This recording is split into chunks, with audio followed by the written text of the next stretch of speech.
Pancasila sebagai dasar pengembangan ilmu. Pancasila sebagai dasar dan arah pengembangan IPTEK dalam konteks keilmuan di Indonesia. Pancasila bukan hanya sekedar ideologi negara, tetapi menjadi dasar pijakan yang harus menyatu dalam setiap proses pengembangan ilmu pengetahuan dan teknologi. IPTEK yang berkembang di Indonesia harus mencerminkan nilai-nilai luhur bangsa dan tidak boleh lepas dari identitas budaya serta pandangan hidup masyarakat. Ini menunjukkan bahwa IPTEK di Indonesia tidak bersifat bebas nilai, melainkan selalu berada dalam koridor Pancasila sebagai arah moral dan etis pengembangannya. Ragam makna peran Pancasila dalam IPTEK. Penerapan Pancasila dalam pengembangan IPTEK memiliki makna yang berlapis. Pertama, IPTEK dapat berkembang secara mandiri, namun pada akhirnya harus diselaraskan dengan nilai-nilai Pancasila. Kedua, pengembangan IPTEK sebaiknya sejak awal melibatkan Pancasila sebagai bagian dari proses internal, walaupun masih ada tarik ulur dalam sejauh mana nilai tersebut diterapkan. Ketiga, Pancasila berfungsi sebagai aturan main normatif, namun penerapan aturan ini masih tergantung pada komitmen para ilmuwan. Dan keempat, pengembangan IPTEK idealnya harus berpijak dari budaya serta ideologi bangsa sendiri, sehingga Pancasila tidak hanya menjadi nilai tambahan, tetapi menjadi kerangka berpikir ilmiah khas di Indonesia. Ilmu di era global, kemajuan IPTEK dewasa ini membawa dampak kompleks terhadap kehidupan bangsa.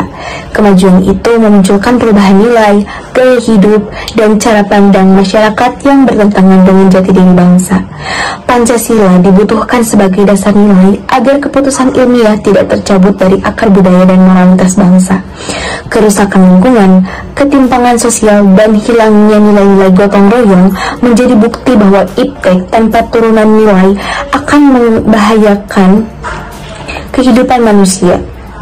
Oleh karena itu, Pancasila harus hadir sebagai pengarah dalam pengambilan keputusan keilmuan agar tetap manusiawi, berkeadilan, dan selaras dengan karakter bangsa. Tantangan aktual dalam menempatkan Pancasila di tengah IPTEK, di tengah arus kapitalisme global, globalisasi, dan dominasi kekuatan pasar, posisi Pancasila sebagai landasan pengembangan IPTEK semakin terdesak. Indonesia lebih banyak berperan sebagai konsumen teknologi daripada produsen. Masyarakat cenderung bersikap pragmatis, mengutamakan hasil instan tanpa mempertimbangkan aspek nilai dan etika. Konsumerisme dan gaya hidup global makin menjauhkan masyarakat dari kearifan lokal dan nilai-nilai Pancasila. Oleh sebab itu, para pemikir dan ilmuwan Indonesia perlu memperjuangkan paradigma keilmuan yang berakar pada Pancasila, serta membangun sistem pendidikan dan penelitian yang memadukan rasionalitas ilmiah dengan nilai-nilai kebangsaan demi kemajuan yang beradab dan berkelanjutan.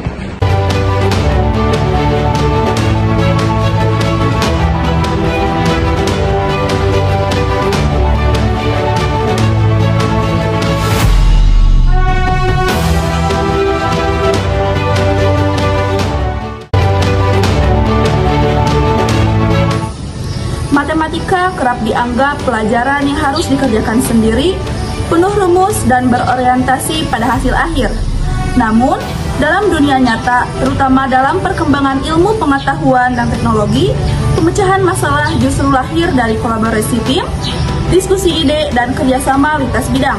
Sayangnya, suasana pembelajaran matematika di kelas masih sering menutup ruang kolaborasi. Padahal, di tengah tantangan abad ke-21 ini, keterampilan bekerja sama menjadi sama pentingnya dengan keterampilan berhitung.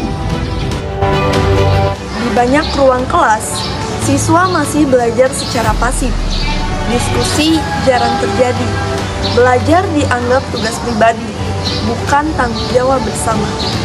Ini membuat siswa kehilangan kesempatan untuk saling belajar, membantu memahami konsep, mengembangkan cara berpikir terbuka, dan mengasah kemampuan komunikasi.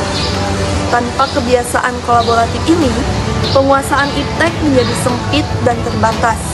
Sebab, dalam dunia riset, teknologi, bahkan industri, kolaborasi adalah kunci untuk menciptakan inovasi.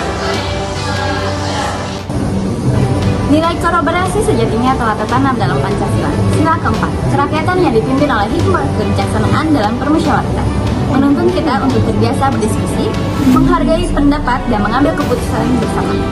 Dalam belajar matematika, ini bisa diterapkan lewat kerja kelompok, diskusi soal cerita, hingga proyek bersama.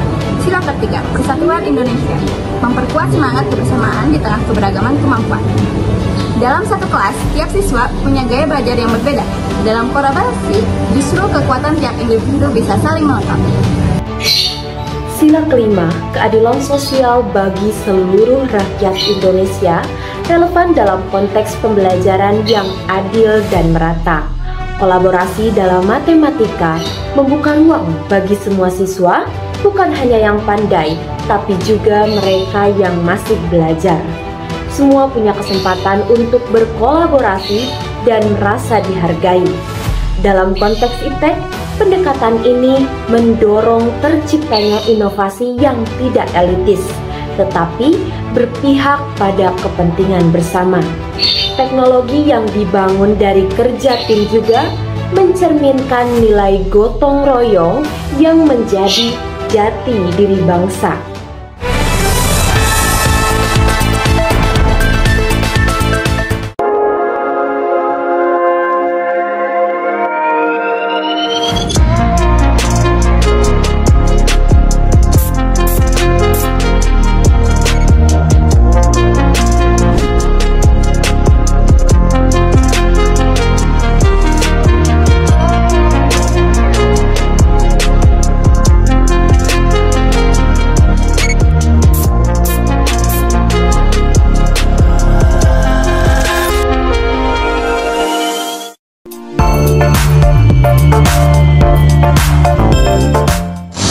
Matematika bukan sekedar angka, tapi bahasa universal yang menggerakkan IPTEK.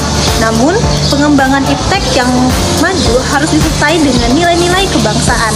Tanpa itu, teknologi bisa kehilangan arah dan nilai kemanusiaan. Disinilah Pancasila berperan sebagai kompas moral. Kolaborasi dalam pembelajaran matematika bukan hanya strategi mengajar, tapi cara menanamkan nilai Pancasila sambil membentuk generasi yang tak hanya cerdas tetapi juga bermoral dan siap bersaing di era global. Sebagai calon guru matematika, kita harus membawa perubahan. Bukan hanya mengajarkan rumus dan logika, tapi juga membentuk suasana belajar yang kolaboratif, adil, dan berlandasan nilai-nilai luhur bangsa.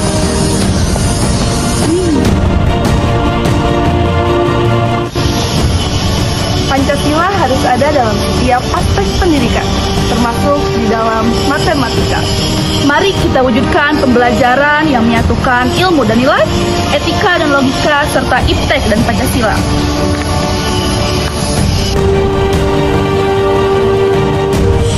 Karena masa depan Indonesia tak hanya dibangun oleh teknologi, tapi juga oleh karakter bangsa yang kokoh dan bersatu.